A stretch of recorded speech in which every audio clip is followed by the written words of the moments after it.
The first series of the 2023 season is in the books for the Pittsburgh Pirates. There are some things to like, there are some things not to like, and we'll take a look at the next week for the Pittsburgh Pirates here on the Locked On Pirates podcast, brought to you by Ultimate Baseball GM. You are Locked On Pirates, your daily Pittsburgh Pirates podcast. Part of the Locked On Podcast Network, your team every day.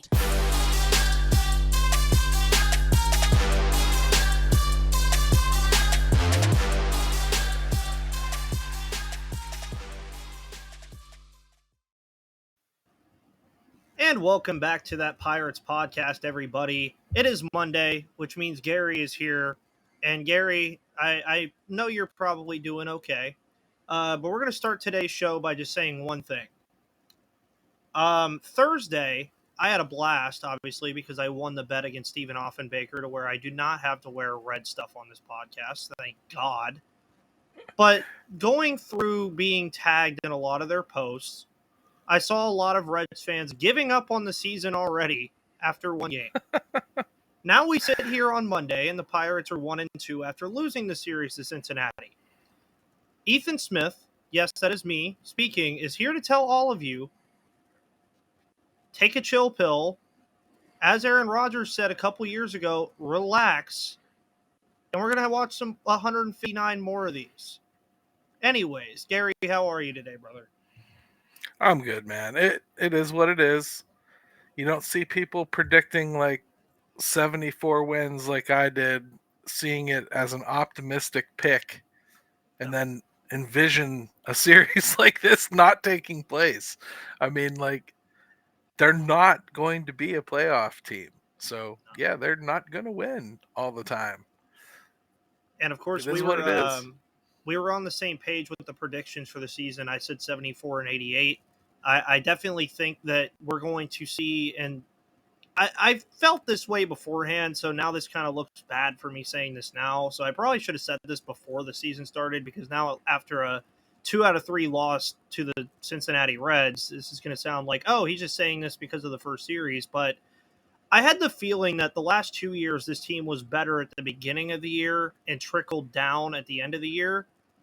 I think this year it's going to be the reverse, because I really think that some of these younger guys that you're going to come up and see that are going to be here at some point, which I know a lot of you want to see already, when they come up, man, it's going to be a whole different feeling on this team. And we're going to talk about things we liked today and things that we didn't like. And we're going to start with what we liked, because obviously this is a optimistic podcast and not a let's overblow everything out of proportion podcast. But they start the season winning 5-4 on Thursday, and there was a lot to like in that game. Of course, O'Neal Cruz gets his first home run of the year. Ji-Hwan Bae had a phenomenal game. You look at the final stat line, it didn't look like Mitch Keller had that great of a game, but you can make the argument that he was pitched too long on his pitch count there. As soon as he hit the century mark on pitches, it was kind of okay. Maybe he shouldn't have been out there that long, and you got a little greedy, but they win that game. And then yesterday's game, at the time we're recording on Sunday, but in the Saturday game, they lose that game 6-2, and then today they lose 3-1. Reynolds homers for his first time, which Mackey had the tweet of the year already saying he opted out of keeping the ball in play. Thought that was the tweet of the year. I thought it was kind of hilarious. But there were things to like here. I mean, when you go through an entire series and you only give up, the most runs you gave up in a game was 6, and that was mainly just because of 30-mile-per-hour wind in Great American Ballpark. The pitching seemed like it was mostly fine for the whole weekend, and I don't know how you feel about it, but I thought that Velasquez, Hill, and Keller did just fine as starters, and I thought the bullpen did okay as well outside of some blow-up moments. I think Hill did exactly what I expect Hill to do. I mean, he's going to give up some home runs every once in a while. He's going to give up some hits. There's going to be days where you can't even understand why he's in the league. He's giving up so many hits. There's also going to be days when he just mystifies and shuts down a lineup from start to finish. That's what he does. That's what he's always done. Of all the pitchers and all the players they have, the track record's there. Go look. This is what Rich Hill does. Velasquez, I mean, I called it before the game. If he's up in the zone, he's going to get punished. If he's down in the zone, he's going to be really, really good. Why did he get tagged today? Up in the zone, right? Up in the zone, hanging that slider upstairs where it has no business being. That's really all it is to it. As far as like the pitching goes, though, you get 3 runs total given up by your pitching staff. You should win that game if you consider yourself to be a good baseball team. That's competent pitching. That's what you want. Yeah, you're going to have to win some where you give up less than that, but a good baseball team should win games when a pitching staff gives you 3 runs. That's what you should hope for. First game, I don't know. Keller's line wasn't as bad as his line was worse than he looked, but he also got away with a lot of really bad pitches that he probably won't get away with against a better team. So, yeah, the win didn't help, but let's just say if he was facing a competent lineup, the score would have gotten run up pretty good on him, I think. So, yeah, there's some things that have to improve, but all in all, nobody got hurt. The starters are stretched out that much further and ready to go next time around, and I think for the most part, the bullpen held up. Yeah, and again, it stings a little bit to start the season with a series loss, but come even next Monday, are we even going to really remember this series that whole much? Probably not, because something I talked about with the Locked On Reds guys when we did our crossover too, the times that these teams meet, I mean, in a couple weeks they'll look relatively the same. I would expect. I don't think too much will change there outside of injuries that I cannot predict that'll happen. But when these two teams meet later in the year, they're going to look completely different. There's going to be so much going on between Cincinnati and Pittsburgh with the young players that are going to be in and out, and the veterans that are going to be in and out. And that's something that I think you also have to look at too here is this series was really predicated on some good play from the young players. I mean, you see Connor Joe today, he did phenomenal for what I would call it. I mean, he was all over the place. He was all over the field too and left. I mean, I thought he did perfectly fine. He shifted to first base in the bottom of the 8th inning, which I found very interesting as well, which is one of the big reasons why he's here. But as I mentioned already, O'Neal Cruz had a very good start to his season. Ji-Hwan Bae had a very good first game. He struggled mightily in that second game. He was probably the happiest person on the planet to see Nick Lodolo get off of that mound after those couple at-bats that he had because he looked terrible against Nick Lodolo. But again, you get the MLB debut of Jose Hernandez, who is a guy that might end up having an elevated role in this bullpen, depending on when Jarlin Garcia comes back and how that bullpen eventually works itself out, which, again, as Gary mentioned, the bullpen did just fine for the most part in this series outside of Chase DeYoung, really. I mean, he was the only one that really got blew up at all, in my opinion. And the rest of them, I mean, Big Z, David Bednar, all those guys, they did perfectly fine. Now, I think you could use the same argument that some of the pitches they were throwing and some of the spots they were putting themselves in, say they do that against a Houston or St. Louis team who they'll see in 2 weeks. Probably a different story. But as far as runs being on the board is concerned, they did fine.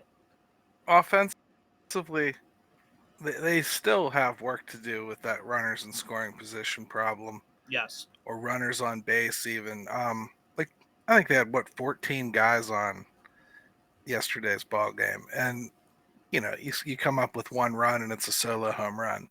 It's not good enough. No. Now, part of the problem is Carlos Santana really hasn't looked great so far. No. I mean, he is making contact. He still is taking good at bats and everything. It should even out with him a little bit. Choi's barely gotten a shot. I think he's got 5 at bats. So it's just too early for me to even pretend that I know what he is or anything. O'Neal Cruz has looked good.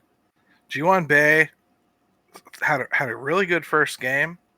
And then honestly, Ethan, these last 2 games, he's right back to what he was doing early in spring, pressing. Mm-hmm. Trying to stretch outside of his comfort zone. Just needs to just get back to that basic approach of just making contact. That speed will get him that Willie Mays Hayes hit. Yes. That's what he needs to focus on. Yep. I'd love to see him drop down and do push-ups every time he pops it up. You know what I mean? I think everybody on But the all in team should all, do that after those infield flyouts they had in that second game.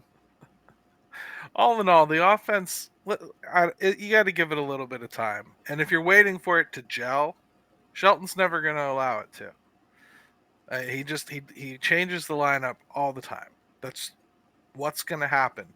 I mean, and I'm not saying that in a defense of him. I'm saying that in a he's here and they're not going to fire him right now. So get used to it.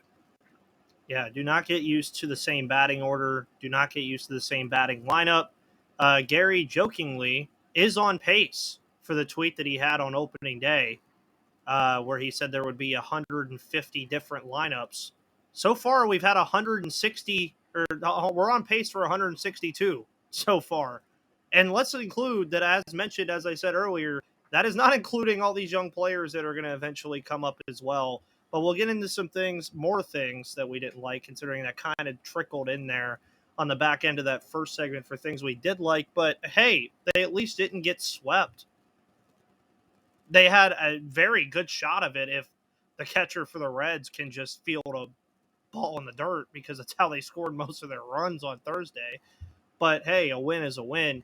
And if you want to win and not change your lineup every day and have a lot of fun building a dynasty like the Pirates are trying to do right now in their rebuild, you could always go to Ultimate Pro Baseball GM and do that. Make sure you scan that wonderful QR code beneath Gary, by the way. It's not beneath me, it's beneath him. So there you go. You got to look over at him for that.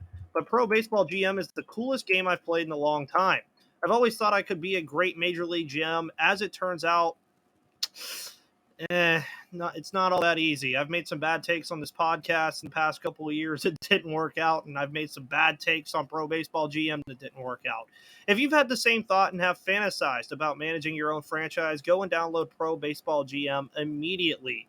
The game allows you to manage every strategic aspect of a franchise, playing through seasons and leading your franchise and fans to glory as you build a historic dynasty. And you're responsible for hiring the right coaches and staff, managing team finances, scouting and drafting players, and more. All of this in a challenging and realistic game world. Ultimate Baseball GM is completely free and playable offline, on the go, as you want and when you want to.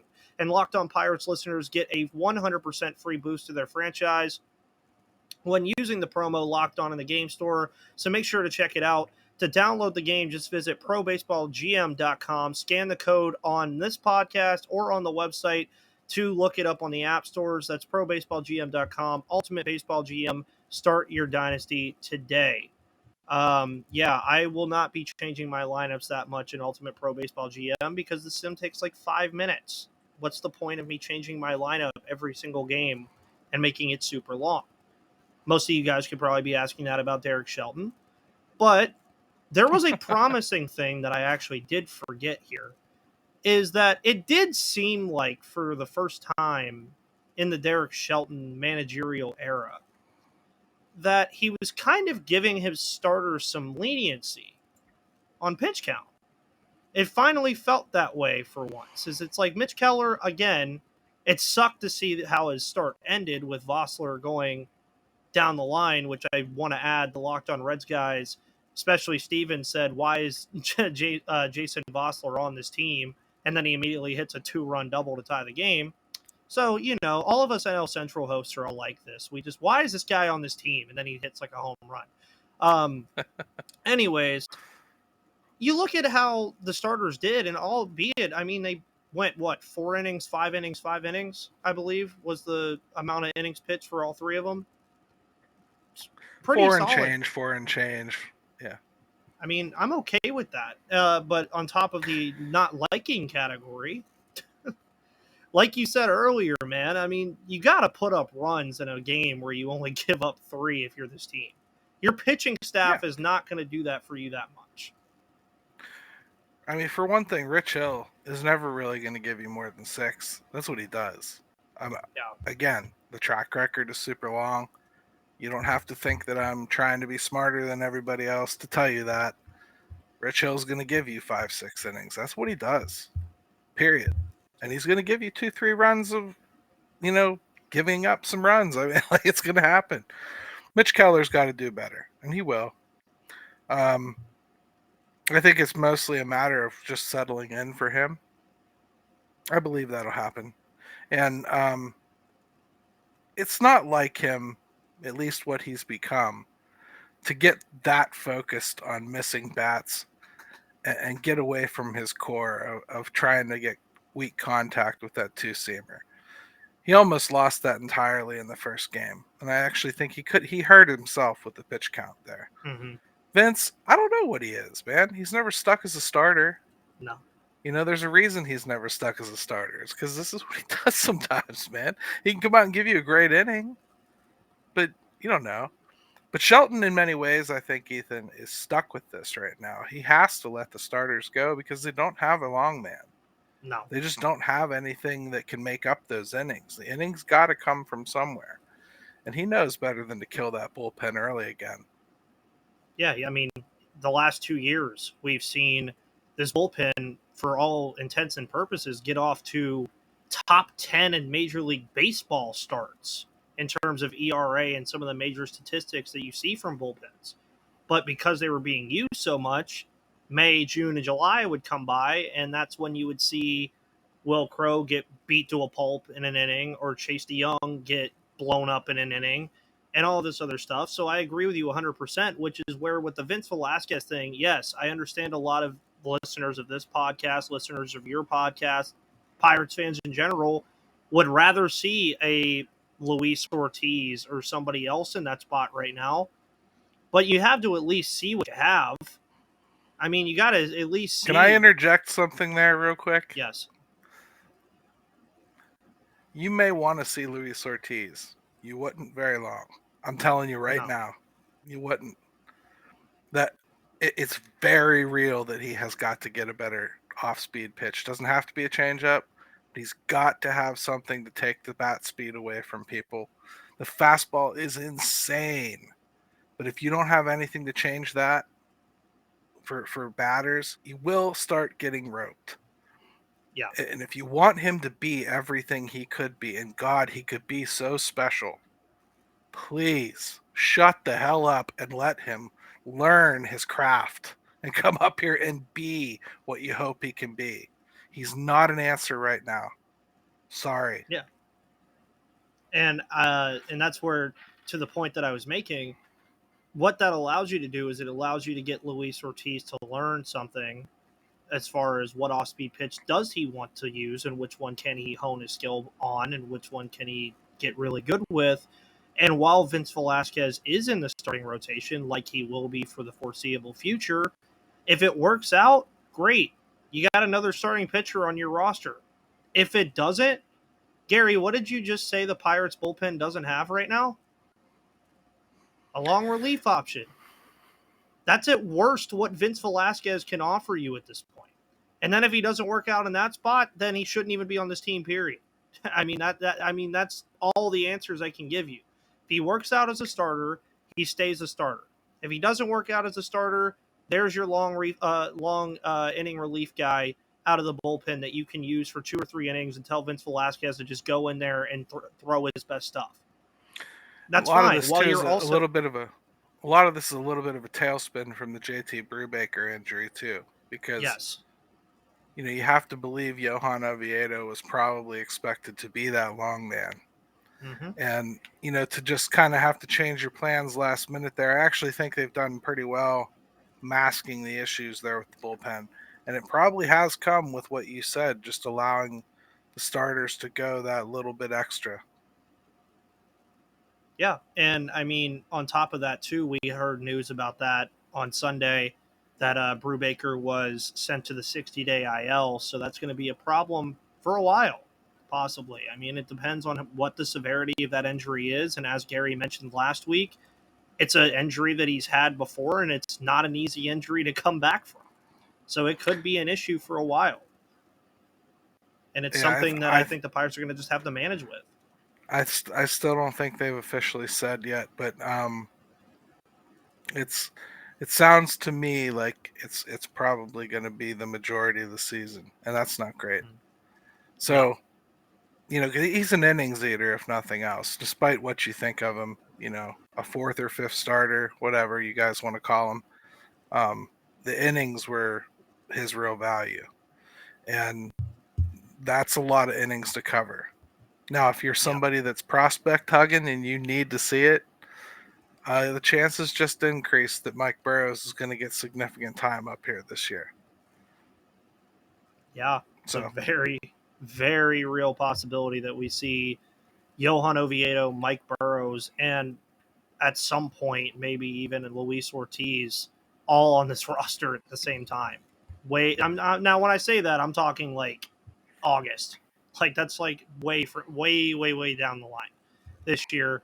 But the Pirates have some more baseball games to play already. We're through 3, 159 to go, and they will be playing the Red Sox and the White Sox this week. Also, the home opener coming up on Friday. But before we get into that, I want to talk to you guys about Built Bar, the best protein bars on the planet. We know you guys all have your favorite Built Bar or Puff, and now it's your time to make it count. Go to BuiltMarchMadness.com to vote for your favorites. March just passed, but they are still finishing up their March Madness bracket for the best protein bars on the planet. And when you vote for your favorite bar or puff, you will be entered into a drawing where 50 lucky Locked On listeners will get a free box of Built Bars. Not only that, but one Locked On fan will win a 12-month subscription to Built to have Built's best bars or puffs delivered monthly straight to your door. You got to try Built. They're the best protein bars ever. Seriously, they are so amazing. You won't think that they're good for you. And run to BuiltMarchMadness.com right now to vote for your favorite bar or puff and pick up a box while you're there at Walmart, Sam's Club, online, however you want to do it. And you can vote every single day in March and up to today. I believe today is actually the deadline. So hop in and support your pick.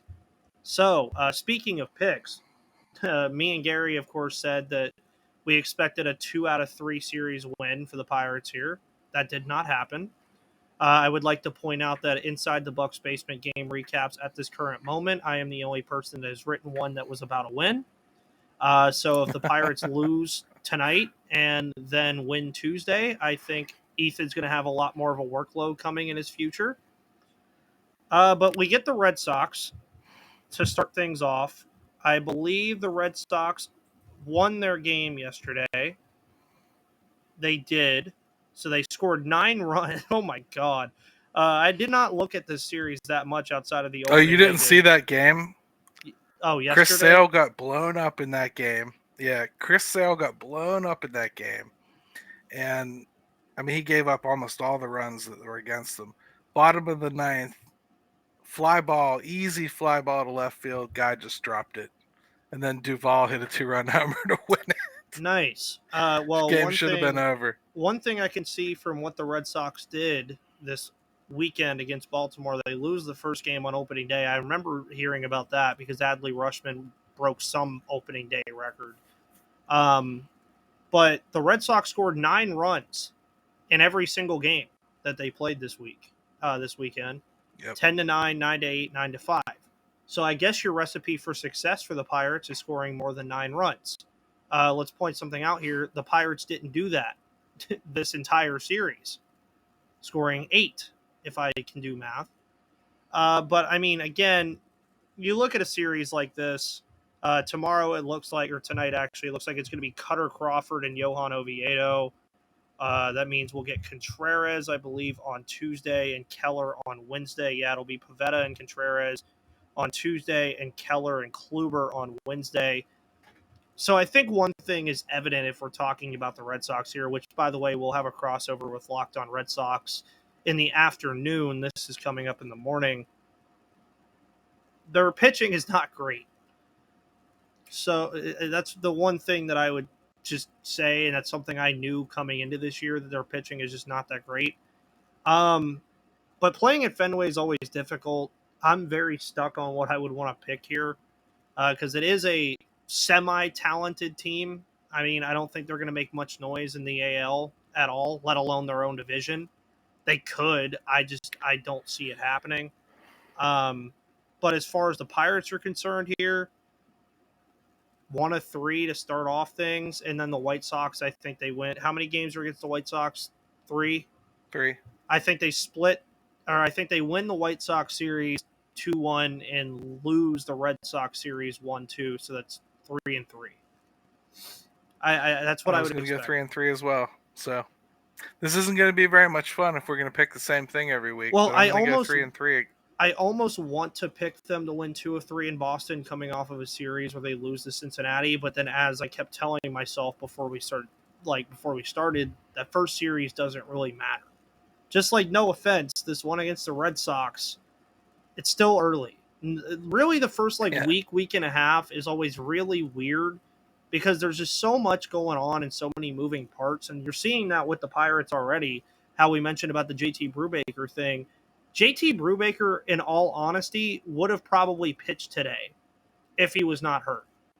It would not have been Vince Velasquez. You probably would have saw Vince Velasquez pitch tomorrow and then Rowanzi on Tuesday or something like that. But Brubaker probably would have pitched today on Sunday. Or yesterday. I would also say, like, all the Red Sox runs, I know that's scary and everything. Baltimore can't pitch. No. I mean, like, that's ultimately what's going to hurt Baltimore this year, because their offense might be one of the most scary ones in the entire league. Yeah. But they don't have the pitching. So I think ultimately there's a little bit of two sides of the coin there going on.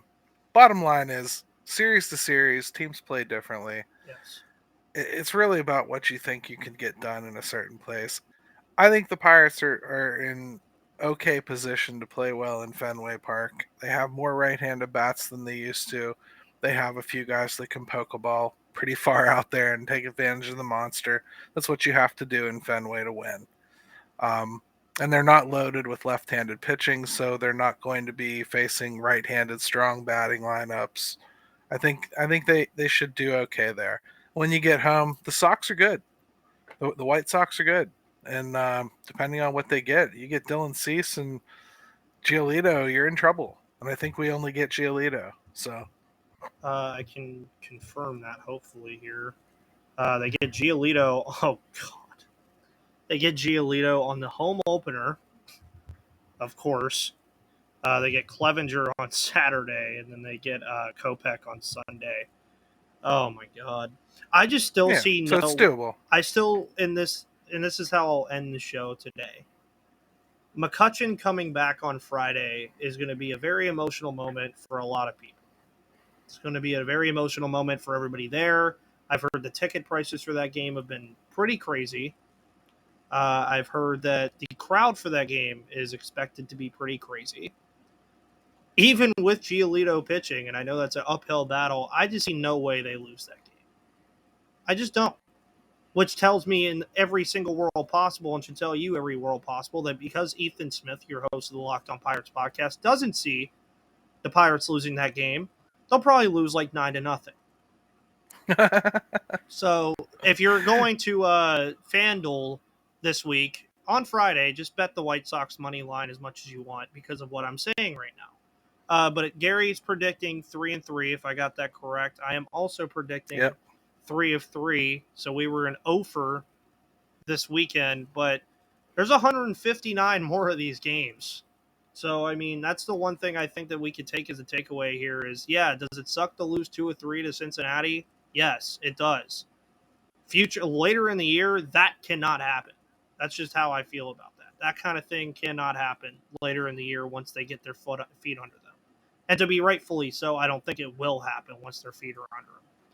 But there's still a ton of time to figure stuff out. And there's going to be new questions that eventually arise about this team that me and Gary aren't even asking right now. So, Gary, what do you have going on this week over on your things? Well, we got 5 thoughts coming out tomorrow. We're going to do the weekly Q&A on Wednesday. I get to cover the game on Friday. So, and it'll probably come out a little later because I'll actually be at the game. So, sometime that night, a slightly inebriated me will write that game story. and then we'll move on with the next week. Yeah, it's going to be fun.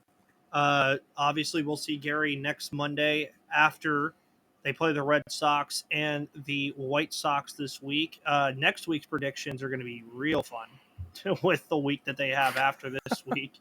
I'll let everybody go. Yeah, we'll see what kind of mood we're in. Yeah, I mean, we'll see where that goes. Well, it depends. If the Pirates win 4 of 6, I mean, who knows? Maybe they'll shock the world. Anyways, guys, thank you so much for tuning into the Locked On Pirates podcast today. Let us know in the comments what you thought you liked this weekend and what you didn't like. My name is Ethan Smith. That is Gary Morgan, and I will see you on the flip side.